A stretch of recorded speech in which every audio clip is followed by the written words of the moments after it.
मैं कौन, जब ये सवाल अपने आप से पूछते हैं तो हम मूल में सोचना शुरू करते हैं कि वास्तव में हमें स्वयं के अस्तित्व को जानना है। हम बाहर से तो अनेक प्रयत्न करते हैं स्वयं को स्वस्थ रखने के लिए, स्वयं को सुख शांतिमय रखने के लिए, परंतु अभी संभव नहीं हो रहा है। जैसे एक वृक्ष को हरा भरा रखने के लिए कोई व्यक्ति बहुत मेहनत करता है, एक एक पत्ते को पानी पिलाता है, पर तो भी वृक्ष हरा भरा नहीं हो सकता है। अगर वृक्ष को हरा भरा रखना है तो उसके मूल में पानी देना बहुत आवश्यक है। उसी प्रकार जीवन को हरा भरा रखने के लिए हमें अपने मूल को अर्थात अपने अस्तित्व को जानने की आवश्यकता होती है। मैं स्वयं ब्रह्मा कुमारी राजयोगिनी डॉक्टर निरंजनाबेन हूँ। प्रजापिता ब्रह्मा कुमारी ईश्वरीय विश्वविद्यालय ये एक तरफ से संस्था भी है, एक यज्ञ भी है जो भारतीय संस्कृति एवं जीवन जीने की कला, जीवन जीने की विधि, जीवन के सिद्धांतों को समाज के हर वर्ग के अंदर, एक एक व्यक्ति के अंदर लाने के लिए प्रयत्नशील है। अब ये जो विश्वविद्यालय का परिचय हमने पाया है, तो मेरा जन्म 1950 के अंदर हुआ और हम वैष्णव फैमिली से हैं। मेडिकल की पढ़ाई हमने पढ़ी है बड़ौदा में ही, MS यूनिवर्सिटी में मेडिकल कॉलेज में MBBS की पढ़ाई हुई। मुझे कहते हुए खुशी है कि मेरे साथ मेरी 2 बहनें भी इस विश्वविद्यालय में सेवा में समर्पित जीवन जी रही है और विश्व परिवर्तन की सेवा में उपस्थित है। प्रजापिता ब्रह्मा कुमारी ईश्वरीय विश्वविद्यालय एक संस्था तो है, परंतु संप्रदाय नहीं है। संस्था तो उसको कहते हैं हम कि जो एक साथ मिलकर के कार्य करते हैं उसको संस्था कहा जाता है, इसीलिए संस्था कहा जाता है। पर हम कहेंगे कि एक परिवार है। ब्रह्मा कुमारी एक परिवार है। जो भी यहाँ आते हैं सीखने के लिए और जो विद्यालय के सिद्धांतों को जीवन में पालन करते हैं, और मूलभूत सिद्धांत है पवित्रता का, वो जो पालन करते हैं उसको हम भाइयों को ब्रह्मा कुमार कहते हैं, बहनों को ब्रह्मा कुमारी कहते हैं। अच्छा सवाल पूछा आपने कि वैसे तो योग कहा जाता है, पर यहाँ राजयोग क्यों कहा जाता है?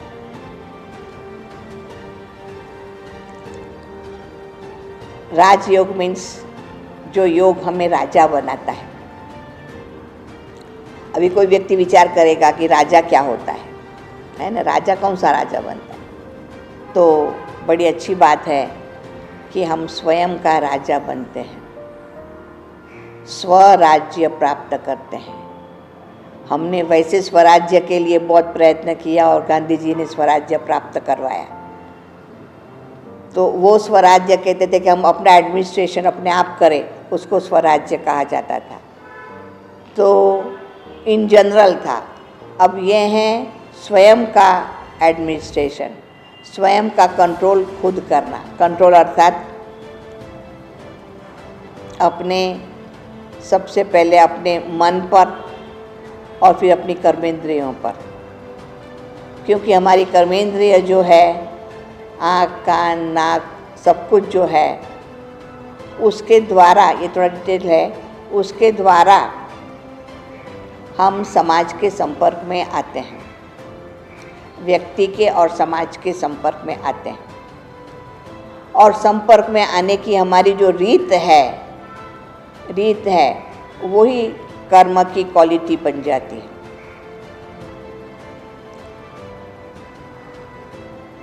उसके लिए चाहिए कि हमारा अपने आप के ऊपर कंट्रोल, उसको कहते हैं राज्य करना, खुद के ऊपर राज्य करना। अपने मन अपना होगा तो कहा जाएगा मन के ऊपर मेरा राज्य है। इसीलिए कहा जाता है मन जीते जगत जीत। जिसने अपना मन जीता है उसने जगत जीता है। तो इस प्रकार से हम राजयोग अर्थात स्वयं के ऊपर राज्य करने का तरीका जो सिखाता है वो है राजयोग। राजयोग मेडिटेशन के द्वारा संकल्प शक्ति हमारी दृढ़ बनती है और व्यक्ति सच में ही अपने आप के पर काबू कर सकता है और भिन्न भिन्न परिस्थितियों में भी क्रोध को शांत करना वो सीख सकता है और जीवन परिवर्तन हो जाता है। अब जब व्यक्ति की वृत्ति बदल जाती है, समझो क्रोध भी नहीं आता है। आज के समय का सबसे बड़ा प्रॉब्लम है कंपैरिजन एंड कंपटीशन। जीवन में कितना भी मिल गया उसको संतुष्टता नहीं होती है और इसलिए सतत एंजाइटी में रहता है, दौड़ता रहता है। यहाँ पर आने से उनको समय का महत्व, धन का महत्व, जीवन का महत्व, वृत्ति का महत्व समझ में आता है। वो अपने आप में संतुष्ट रहना सीखता जाता है, वो उनकी अपनी प्रॉपर्टी है, सीखता जाता है। जिसके जीवन में संतुष्टता है, कोई कंपैरिजन नहीं है, तो ईर्ष्या नहीं होगी, तो द्वेष नहीं होगा, तो मन सकारात्मक होता जाता है और इसीलिए उनके चेहरे पर हर्षित मुक्ता आती जाती है, क्योंकि संतुष्टता है जो हम कहावत कहते हैं, जिसको कुछ न चाहिए वही शाहों की शाह। जिसके मन में ये आ जाता है कि मुझे कुछ भी नहीं चाहिए, जो चाहिए वो मेरे पास है, जो है उससे मेरे को संतुष्टता है, वो जिसके मन में आ जाता है उसके चेहरे पर भी दिखता है ना। जिसकी एंग्जाइटी होगी उसका चेहरा बताएगा, कितना भी कोई शाहूकार होगा पर चेहरे पर स्ट्रेस है, तनाव है, तो पता चल जाता है। तो इसीलिए राजयोग के अभ्यास के द्वारा व्यक्ति का जीवन बदल सकता है।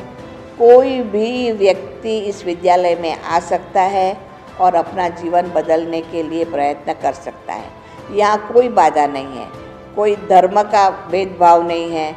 कई मोमेडन व्यक्ति है वो हमारे पास आते हैं, नियमित स्टूडेंट बने हुए हैं, काफ़ी क्रिश्चियंस बने हुए हैं। यहाँ धर्म का कोई भेदभाव नहीं है, कोई भी व्यक्ति आ सकता है, कोई उम्र का भेदभाव नहीं है, छोटा बच्चा भी आ सकता है। हम छोटे बच्चों को सिखाने के लिए बच्चों की शिविर भी लगाते हैं, युवा भी आते हैं, वो भी सीखते हैं, वृद्ध भी आते हैं, मोर देन 70, 75, 80 होंगे, वो भी आते हैं, वो भी सीखते हैं।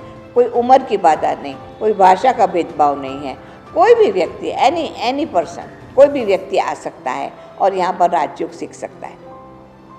पढ़ा लिखा नहीं पढ़ा कोई भी व्यक्ति, ऐसा नहीं कि पढ़ने की ज़रूरत है तो ही आ सकते हैं, नहीं, बिल्कुल अनपढ़ होंगे ना वो भी आएंगे।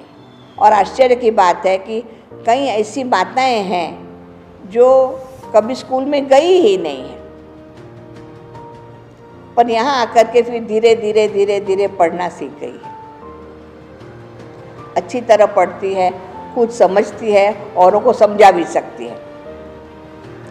तो कोई भी व्यक्ति इस विद्यालय में आ सकता है और राजयोग का अभ्यास कर सकता है और अपने जीवन का परिवर्तन कर सकता है।